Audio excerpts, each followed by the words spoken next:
Welcome back everyone to my channel Taj Online Classes. In this video, let's understand about the concept of overheads. In my previous video, I explained the elements of cost. So here, when we were explaining and understanding the elements of cost, we had three major types: material cost, labor cost, and expenses.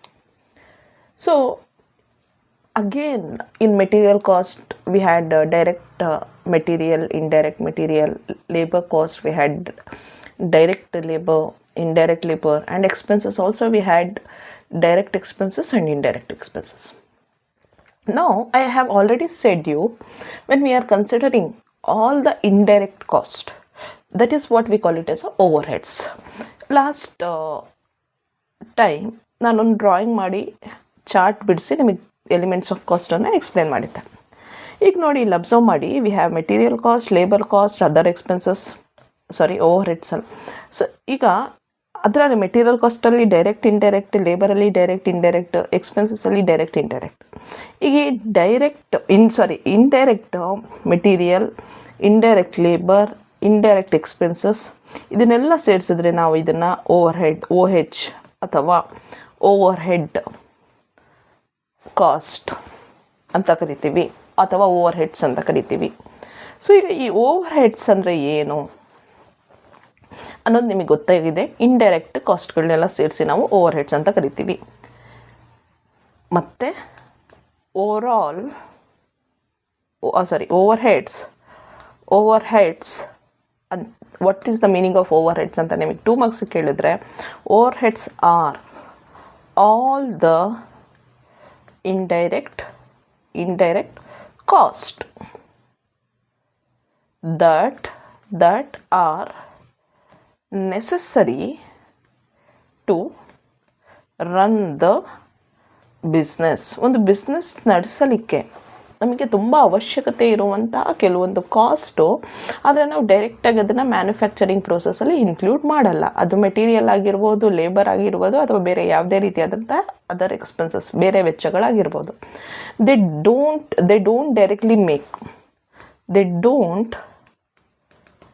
Directly ಈಗ ನಾನು ಹೇಳಿದ್ದೆ ನಿಮಗೆ tea shop ಅಂತ. ಈಗ ನೀವು ಡೈರೆಕ್ಟಾಗಿ tea ಶಾಪ್ನಲ್ಲಿ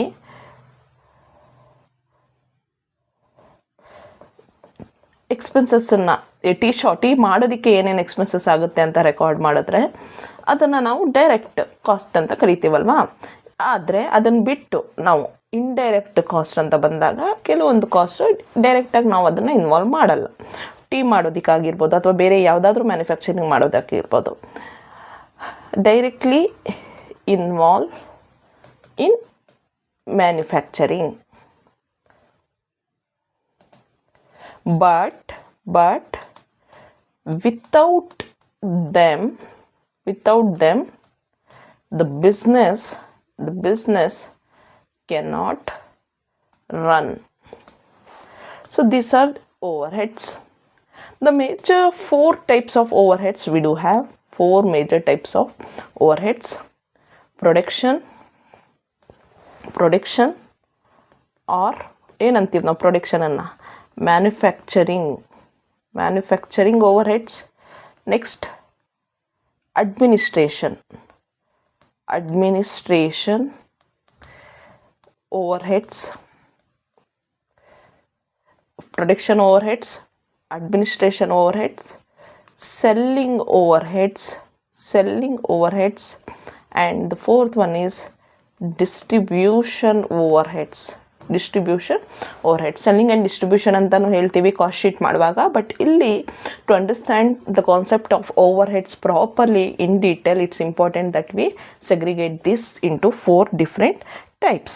so here understanding production or manufacturing overheads. ನಿಮಗೆ ಗೊತ್ತಿದೆ ಇಂಡೈರೆಕ್ಟ್ ಕಾಸ್ಟ್ ರಿಲೇಟಿಂಗ್ ಟು ಯಾವುದ್ಯಾವುದು? Indirect material, labour, indirect labor or indirect expenses for production.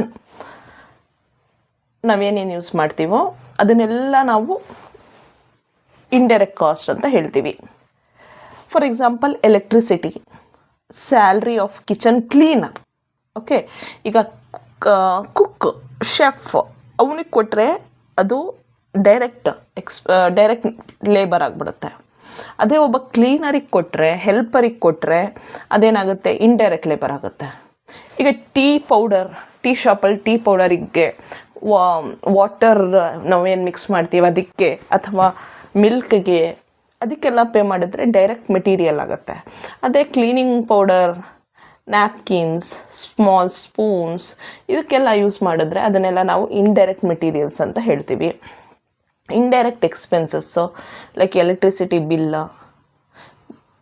Tea making machines, repair charges, ನೀವು ಎಕ್ಸ್ಪೆಕ್ಟೇ ಮಾಡಿರಲ್ಲ, ಅದು ರಿಪೇರ್ ಬಂದುಬಿಡುತ್ತೆ, ಅದಕ್ಕೆ ನೀವೇನು ಎಕ್ಸ್ಪೆನ್ಸಸ್ ಮಾಡ್ತೀರಾ, ಅದೆಲ್ಲ ಏನು ಇಂಡೈರೆಕ್ಟ್ ಎಕ್ಸ್ಪೆನ್ಸಸ್. ಇದೆಲ್ಲ ಮ್ಯಾನುಫ್ಯಾಕ್ಚರಿಂಗ್ ಪ್ರೋಸೆಸಲ್ಲಿ ಮಾಡಿದಾಗ ಅದನ್ನು ನಾವು production or manufacturing overheads ಅಂತ ಹೇಳ್ತೀವಿ. ಅದಾದಮೇಲೆ ಅಡ್ಮಿನಿಸ್ಟ್ರೇಟಿವ್ ಓವರ್ ಹೆಡ್ಸ್. ಈಗ ಬರೀ ಮ್ಯಾನುಫ್ಯಾಕ್ಚರಿಂಗ್ ಮಾತ್ರ ನಡೆಯುತ್ತಾ ಒಂದು ಬಿಸ್ನೆಸ್ಸಲ್ಲಿ? ಅಡ್ಮಿನಿಸ್ಟ್ರೇಷನು ನಡೆಯುತ್ತೆ, ಕರೆಕ್ಟ್. ಈಗ ನಿಮ್ಮ ಕಾಲೇಜ್ ಅಂತ ನೋಡಿ, ಕಾಲೇಜಲ್ಲಿ ಒಬ್ಬ ಟೀಚರು ಟೀಚ್ ಮಾಡ್ತಾ ಇದ್ದಾನೆ, ಕರೆಕ್ಟ್ ಅಲ್ವಾ? ಟೀಚರು ಟೀಚ್ ಮಾಡ್ತಾನೆ, ಅವನಿಗೆ ಸ್ಯಾಲ್ರಿ ಕೊಡ್ತೀವಿ. ಏನಿದು ಡೈರೆಕ್ಟ್ ಲೇಬರ್ ತಾನೆ, ಕರೆಕ್ಟ್.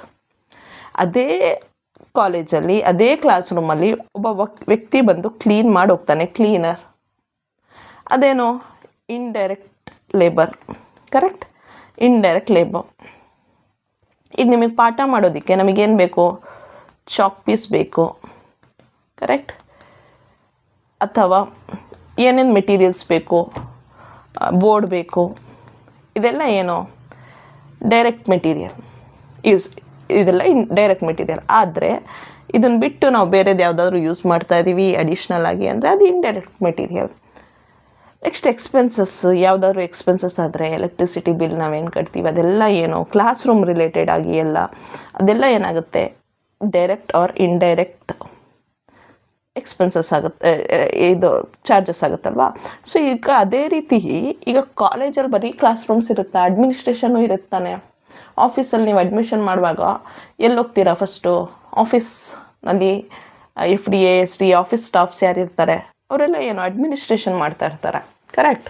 ಸೊ ಅವ್ರು ಏನು ಮಾಡ್ತಾ ಇದ್ದಾರೆ ಅಂದರೆ ಅವ್ರು ಬಂದು ಪಾಠ ಮಾಡಲ್ಲ, ಆದರೆ ಅವರು ನಿಮ್ಮ ಬಿಸ್ನೆಸ್ ಏನು ನೀವು ಮಾಡ್ತಾ ಇದ್ದೀರಲ್ಲ ಅದು ಟೀಚಿಂಗ್ ಬಿಸ್ನೆಸ್ಸು, ಅದಕ್ಕೆ ಅವರು ಸಪೋರ್ಟಿವ್ ಆಗಿ ನಿಂತಿದ್ದಾರೆ.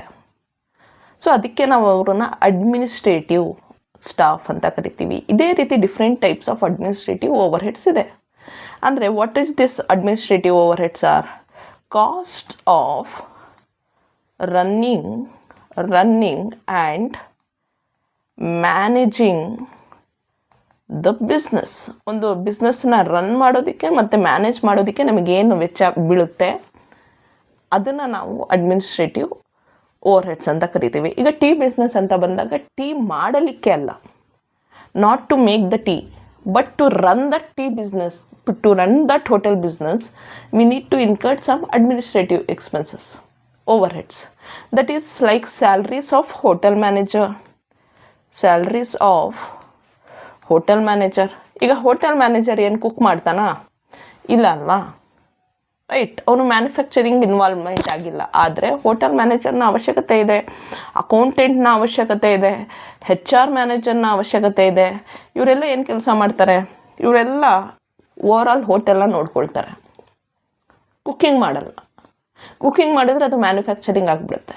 ಆದರೆ ಇವ್ರು ಕುಕ್ಕಿಂಗ್ ಮಾಡಲ್ಲ, ಇವರು ಓವರ್ ಆಲ್ ಹೋಟೆಲ್ನೇ ನೋಡ್ಕೊಳ್ತಾರೆ, ಹೋಟೆಲಲ್ಲಿರೋ ಅಕೌಂಟ್ಸನ್ನ ನೋಡ್ಕೊಳ್ತಾರೆ, ಹೋಟೆಲಿಗೆ ಬೇಕಾಗಿರೋ ಎಲ್ಲ ರೀತಿ ಎಂಪ್ಲಾಯೀಸ್ನ ರೆಕ್ರೂಟ್ಮೆಂಟ್, ಸೆಲೆಕ್ಷನ್, ಟ್ರೈನಿಂಗ್ ಎಲ್ಲ ಮಾಡ್ತಾರೆ HR ಮ್ಯಾನೇಜರ್ಸ್ ಆದರೆ.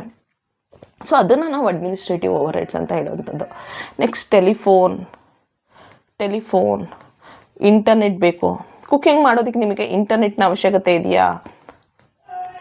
ಆದರೆ ಹೋಟೆಲ್ ನಡೆಸೋದಕ್ಕೆ ನಿಮಗೆ ಇಂಟರ್ನೆಟ್ನ ಅವಶ್ಯಕತೆ ಇದೆ. Rent of hotel building or office ಅದರ. ಆಮೇಲೆ ಲೀಗಲ್ ಚಾರ್ಜಸ್, ನೀವು ಯಾವುದಾದ್ರು ಲೀಗಲ್ ಚಾರ್ಜಸ್ ಬಿಸ್ನೆಸ್ನ ರಿಜಿಸ್ಟರ್ ಮಾಡೋದಕ್ಕೆ ಅಥವಾ ಆಡಿಟಿಂಗ್ ಮಾಡಿಸ್ತೀರಾ, ಅದರದ್ದೆಲ್ಲ ಯಾವುದಾದ್ರೂ ಒಂದು ಅಪ್ರೂವಲ್ ತೊಗೊಳ್ತೀರಾ, ಸರ್ಟಿಫಿಕೇಟ್ ತೊಗೊಳ್ತೀರಾ ನಿಮ್ಮ ಬಿಸ್ನೆಸ್ ರನ್ ಮಾಡೋದಕ್ಕೆ, ಅದೆಲ್ಲ ಏನು ಎಕ್ಸ್ಪೆನ್ಸಸ್ ಬರುತ್ತೆ ಅದನ್ನೆಲ್ಲ ನಾವು ಅಡ್ಮಿನಿಸ್ಟ್ರೇಟಿವ್ ಓವರ್ ಹೆಡ್ಸ್ ಅಂತ ಕರಿತೀವಿ. ಸೊ ಅದಾದಮೇಲೆ selling overheads, cost spent on promoting and selling tea to customers. So ಏನು ಟೀ ಆರ್ ಎನಿ ಬಿಸ್ನೆಸ್, ಈಗ ನೀವು ಬಿಸ್ನೆಸ್ ಮಾಡ್ತಾ ಇದ್ದೀರಾ, ಟೀ ಬಿಸ್ನೆಸ್ ಮಾಡ್ತಾ ಇದ್ದೀರಾ ಅಂದರೆ ಅದಕ್ಕೆ ಸೇಲ್ ಮಾಡೋದಕ್ಕೆ, ಪ್ರಮೋಷನ್ ಮಾಡೋದಕ್ಕೆ. ಪ್ರಮೋಷನ್ ಅಂದರೆ ಏನು, ನಿಮ್ಮ ಪ್ರಾಡಕ್ಟನ್ನು ಜನಗಳು ಪರ್ಚೇಸ್ ಮಾಡಬೇಕು. ಆ ರೀತಿ ನೀವೇನು ಮಾಡ್ತೀರಾ, ಅಡ್ವರ್ಟೈಸಿಂಗ್ ಕೊಡುವಂಥದ್ದು, ಪಬ್ಲಿಸಿಟಿ ಮಾಡುವಂಥದ್ದು. ಕರೆಕ್ಟ್, ಅಡ್ವರ್ಟೈಸಿಂಗ್ ಆ್ಯಂಡ್ ಪಬ್ಲಿಸಿಟಿ ಮಾಡೋದಕ್ಕೆ. ನೆಕ್ಸ್ಟು ಕಮಿಷನ್ ಕೊಡ್ತೀರಾ ಅಂದ್ಕೊಳ್ಳಿ, ಯಾರಾದರೂ ನಿಮ್ಮ ಸೇಲ್ಸ್ ಎಕ್ಸಿಕ್ಯೂಟಿವ್ಸು ತುಂಬ ಚೆನ್ನಾಗಿ ಸೇಲ್ ಮಾಡ್ತಾ ಇದ್ದಾರೆ ಅಂದರೆ ಅವ್ರಿಗೆ ಕಮಿಷನ್ ಕೊಡುವಂಥದ್ದು. ಆಮೇಲೆ ಪೋಸ್ಟರ್ಸ್, ಡಿಸ್ಪ್ಲೇ ಬೋರ್ಡ್ಸ್ ಇದನ್ನೆಲ್ಲ ಅಂಟಿಸಿ ಕಸ್ಟಮರ್ಸ್ ಮೆನ್ಯೂ ಕ್ರಿಯೇಟ್ ಮಾಡಿಸ್ತೀರಲ್ಲ, ಕಸ್ಟಮರ್ಸ್ ಬಂದು ನಿಮ್ಮ ಹೋಟೆಲಲ್ಲಿ ಕೂತಿದ ತಕ್ಷಣ ಅವ್ರ ಮುಂದೆ ಮೆನ್ಯೂಸ್ ಇರುತ್ತಲ್ವ, ಏನೇನು ಐಟಮ್ಸ್ ಇದೆ, ಎಷ್ಟೆಷ್ಟು ಪ್ರೈಸು ಅಂತ ಅದನ್ನು ನೋಡಿ ಕಸ್ಟಮರ್ ಆರ್ಡರ್ ಪ್ಲೇಸ್ ಮಾಡ್ತಾರಲ್ವ, ಅದನ್ನೆಲ್ಲ ಪ್ರಿಪೇರ್ ಮಾಡಿಸೋದಕ್ಕೆ. ಮತ್ತು ಕೆಲವೊಮ್ಮೆ ಫ್ರೀ ಸ್ಯಾಂಪಲ್ಸು ಕೊಡಬೇಕಾಗುತ್ತೆ, ಅದು ಒಂದು ವೆಚ್ಚನೇ. So that customers to attract customers, ಇದನ್ನೆಲ್ಲ ಮಾಡೋದು ಏನು ಸೆಲ್ಲಿಂಗ್ ಎಕ್ಸ್ಪೆನ್ಸಸ್ ಅಂತ ಹೇಳ್ತೀವಿ. ಇನ್ನು last distribution overheads. Distribution overheads ಅಂದರೆ ಈಗ ನಿಮ್ಮ ಪ್ರಾಡಕ್ಟ್ ಪ್ರೊಡ್ಯೂಸ್ ಆದಮೇಲೆ ಅದನ್ನು ನೀವು ಡೆಲಿವರಿ ಮಾಡಬೇಕಲ್ಲ.